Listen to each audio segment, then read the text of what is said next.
بسم اللہ الرحمن الرحیم۔ گمنام ہیروز کے معزز ناظرین، السلام علیکم۔ آئیے چلتے ہیں کہانی کی طرف۔ پھر سے یہ اطلاع ملی کہ بابا صاحب کے دائرے میں اس کے پاپا کی لاش کے ٹکڑے نہیں لائے جائیں گے اور نہ وہاں ان کی تدفین ہو سکے گی۔ اس دائرے کے باہر کہیں تدفین کے انتظام کیے جا رہے ہیں۔ ایمان علی نے کہا، اب سوچو اور سمجھو کہ وہاں جا کر کیا کرو گی۔ نہ اپنے پاپا کی لاش پہچان سکو گی، نہ آخری بار ان کا چہرہ دیکھ سکو گی۔ اعلیٰ حضرت نے نماز جنازہ بھی پڑھنے سے منع کر دیا ہے۔ یہ ہدایت کی گئی ہے کہ ان کے تدفین کے بعد ادارے میں واپس آ کر نمازیں پڑھی جائیں اور ان کی مغفرت کے لیے دعائیں کی جائیں۔ تمہیں بھی یہی کرنا چاہیے۔ ہم یہاں نماز پڑھیں گے اور ان کی مغفرت کے لیے دعا کریں گے۔ علی نے سر جھکا لیا۔ اس نے بابا صاحب کے دائرے میں جانے کے لیے ضد نہیں کی۔ یہ اچھی طرح سمجھ گئی تھی کہ اسے فی الحال وہیں رہنا ہے، وہاں سے کہیں نہیں جانا۔ اس نے کہا، آپ وقت سے پہلے ساری باتیں بتا دیتے ہیں۔ میں ہی اب تک نہیں مانتی تھی، اب مان رہی ہوں، لیکن یہ سوچ کر غصہ آ رہا ہے کہ میرے پاپا کی میت کو نیست و نابود کر دیا گیا ہے۔ ایسا یقیناً سازش کے تحت ہی کیا گیا ہے۔ میں وہاں جا کر سازش کرنے والوں کا سراغ لگانا چاہتی ہوں۔ پلیز آپ میرا ذائچہ پھر سے دیکھیں اور بتائیں کہ میں کب تک دشمنوں کا محاسبہ کرنے کے لیے یہاں سے جا سکوں گی۔ اچھی بات ہے، اذان ہو رہی ہے۔ میں نماز کے بعد تمہارے ذائچے کا مطالعہ کروں گا۔ وہ دونوں اٹھ کر اپنے اپنے کمروں میں نمازیں ادا کرنے چلے گئے۔ باغ مومن لندن پہنچ گیا۔ وہاں اس نے 7 اسٹار ہوٹل میں ایک کمرہ حاصل کیا۔ پھر آرام سے بیٹھ کر سوچنے لگا کہ فرینکفرٹ کے وقت کے مطابق آدھی رات ہونے والی ہے۔ بیڈ ماسٹر ابھی تجسس میں مبتلا ہوگا۔ یہ انتظار کر رہا ہوگا کہ فرات کی آتما کسی نئے جسم میں پہنچنے کے بعد کیا کرنے والی ہے۔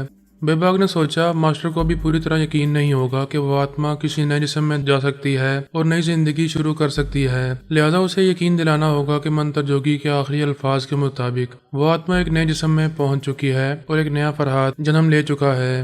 ابھی 12 بجنے میں 10 منٹ باقی تھے اور وہ آدھی رات کے بعد کسی بھی وقت اس کا سکون برباد کرنا چاہتا تھا۔ اس وقت آرام سے بیٹھ کر فرات کے بارے میں بڑی محبت اور عقیدت سے سوچنے لگا، کیا ہی اچھا ہوتا اگر انہیں تھوڑی سی زندگی اور مل جاتی۔ مرنا تو سب کو ہے، انہیں بھی موت آتی، لیکن اتنی جلدی نہ آتی۔